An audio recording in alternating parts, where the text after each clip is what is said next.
Peki nasıl istersen öyle olsun. Tutamam, tutamam gideni. Belli ki kırmak istemiyorsun kalbimi. Kıyamam, bir de kıyamam iyi mi? Giden gitmiştir zaten. Kesemem, kesemem yolunu. Hani satın alınan sevgiye alıştırılmış bir çocuğun her oyuncağa çabucak doyumu. Ben de yoluma giderim, ezdirmem kendimi ama gezdirmem de gönlümü. Gider acımı çekerim.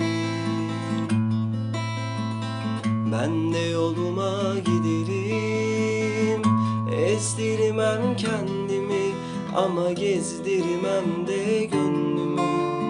Gider acımı çekerim.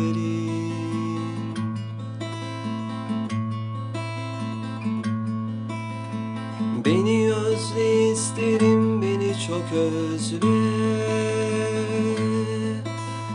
Üzül, üzül bir süre. En azından ince bir kabuk bağlasın. Azıcık eşitlik sağlansın. Giden gitmiştir zaten.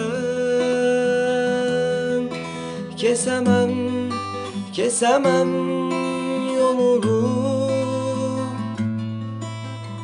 Hani satın alınan sevgiye alıştırılmış